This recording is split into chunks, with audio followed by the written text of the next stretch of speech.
Bom dia, mercado. Aqui é Thomas Franco e este é o Morning Call by Futuro Invest de hoje. A terça-feira começa com uma mensagem importante deixada pelo pregão de ontem. O Brasil não caiu por falta de apetite a risco no mundo. Caiu porque a composição do nosso índice jogou contra o Ibovespa, fechou em baixa de 0,42%, na faixa dos 170.400 pontos, depois de chegar a avançar mais de 1% e tocar a região dos 174 mil pontos. Essa virada negativa não veio de uma piora generalizada do humor, mas de uma pressão muito específica em petróleo e gás, com o Brent recuando forte e tirando o prêmio das petroleiras. Esse ponto é essencial para a leitura da abertura. Lá fora, a queda do petróleo foi recebida como notícia boa, porque reduz risco inflacionário, diminui a preocupação com energia e dá alívio para juros longos. Aqui, o mesmo movimento bateu direto em Petrobras, Prio, RECV e Bravi, que tem peso relevante no índice, e acabaram anulando o impulso positivo vindo de Wall Street. Por isso, a herança é mista. O pano de fundo internacional é construtivo, mas o índice local ainda precisa provar que a queda das petroleiras foi um ajuste setorial, não uma saída mais ampla de fluxo estrangeiro. Em New York, a sessão foi de busca clara por risco. O SP 500 avançou 1,65% na região dos 7.500 pontos, enquanto o Nasdaq Composite subiu 3,07%, perto dos 26.700 pontos. Tecnologia voltou a liderar, beneficiada por juros mais comportados e por uma leitura de que o choque geopolítico entre Estados Unidos e Irã perdeu força no curto prazo. Quando a energia cai sem sinal de recessão, o mercado tende a comprar crescimento, margem e duration. E foi exatamente essa combinação que sustentou o rally americano. Para a B3, o problema é que a bolsa brasileira não é apenas uma história de juros. Ela também é uma história de commodities. E ontem, essa dupla andou em direções opostas. Minério firme ajudou Vale, siderurgia e parte das exportadoras, mas petróleo fraco derrubou os nomes de óleo e gás. O Ibovespa Futuro terminou em queda de 0,35%, perto dos 170.500 pontos, reforçando que o investidor local entrou na virada do dia sem euforia. O volume financeiro, perto de 29 bilhões e meio de reais, mostra que não foi um pregão vazio. Houve disputa real entre compradores tentando aproveitar o alívio externo e vendedores realizando posições em empresas ligadas à energia. Na ponta positiva do índice, o destaque foi MBJ3, com alta de 7,06%, perto de R$ 78. Esse movimento mostra que, fora do eixo petróleo, ainda existe disposição para pagar prêmio em histórias específicas de crescimento, exportação e carteira de pedidos. Cure 3 também avançou 3,02%, sustentada pelo recuo dos juros futuros e pela leitura de que construção pode respirar melhor quando a curva abre espaço. BRAP 4 subiu 2,72%, SUSAB 3 ganhou 2,58% e Vale 3 fechou em alta de 2,51%, funcionando como a principal âncora positiva do índice. Na outra ponta, a pressão foi concentrada e bastante limpa. Prio 3 caiu 6,91%, RECV3 recuou 6,50%, Petri 3 perdeu 5,30%, Petri 4 caiu 5,15% e Brave 3 recuou 4%. Esse tipo de queda em bloco sugere uma desmontagem de prêmio geopolítico mais do que uma reavaliação isolada de fundamentos. Quando o Brent perde quase 5% e o mercado começa a precificar normalização gradual do Estreito de Hormuz, o investidor reduz exposição nas produtoras, recalcula fluxo de caixa com preço menor do barril e procura, proteção em setores menos dependentes de energia. O câmbio contou uma história mais equilibrada. O dólar comercial fechou perto de R$ 5,07, com alta leve de 0,10%, enquanto o euro terminou perto de R$ 5,87, avançando 0,24%. O real não acompanhou plenamente o bom humor externo, mas também não mostrou estresse. Isso é relevante porque, em dias de queda da bolsa com dólar estável, a leitura costuma ser mais setorial do que sistêmica. Em cripto, o Bitcoin ficou perto de $66.500, enquanto o Ethereum girou na região de $1.816, sem mudar a fotografia principal do risco global. No aftermarket em New York, a leitura ficou menos pesada do que no pregão regular.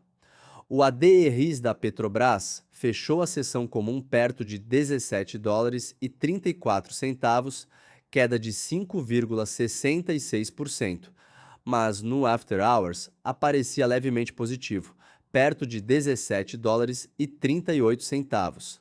Não é uma virada forte, mas ajuda a reduzir o risco de abertura em pânico.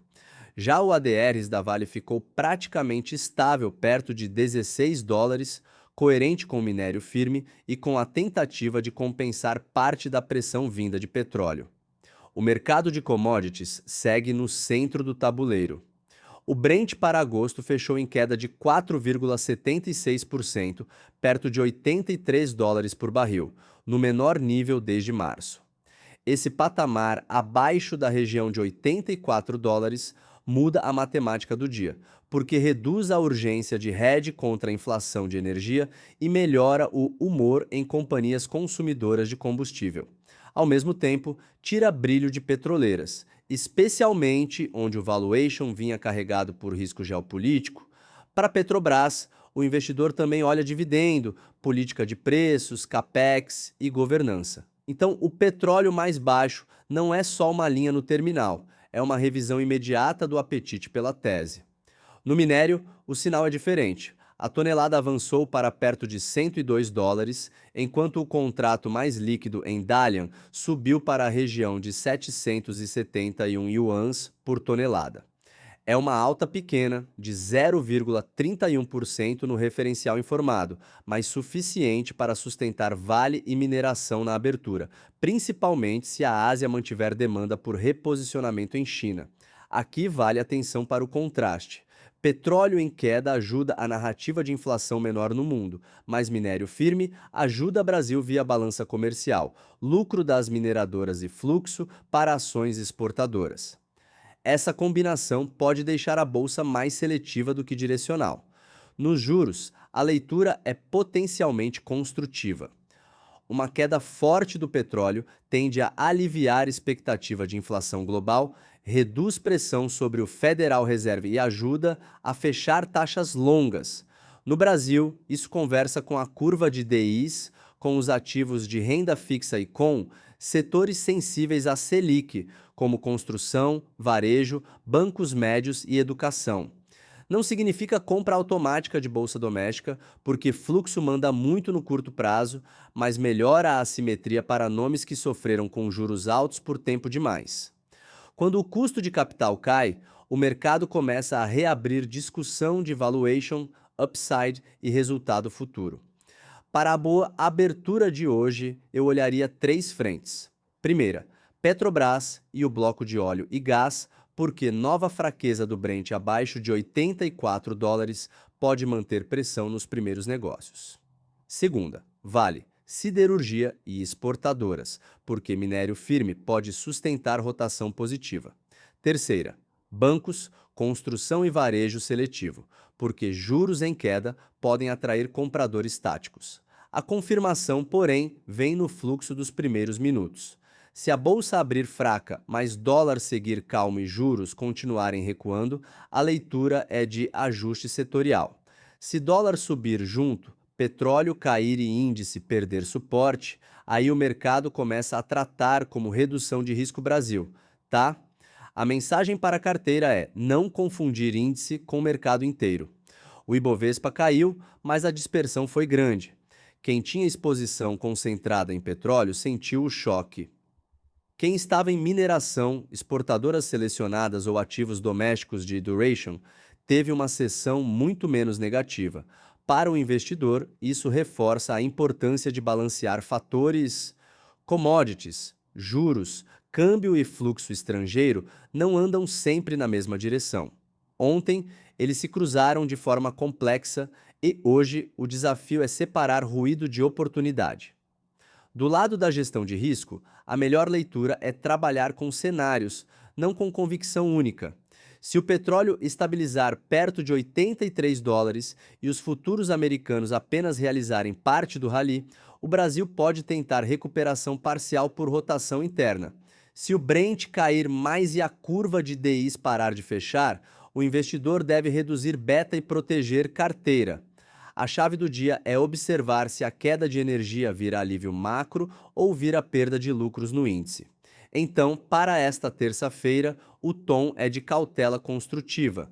O exterior ainda ajuda, o Wall Street entregou um fechamento forte, minério dá suporte para a Vale e os juros podem continuar trabalhando a favor de cíclicas domésticas. Mas o peso de Petrobras no índice impede uma leitura otimista automática. Atenção total ao Brent, ao comportamento dos ADRs na abertura e à resposta do investidor estrangeiro na B3. Se o fluxo voltar para Brasil mesmo com petróleo fraco, a queda de ontem pode ser lida como rotação saudável. Se não voltar, o índice pode seguir travado, mesmo com vários papéis andando bem por baixo da superfície. Este foi o Morning Call da Futuro Invest, o seu guia diário no mercado financeiro. Até amanhã, pessoal!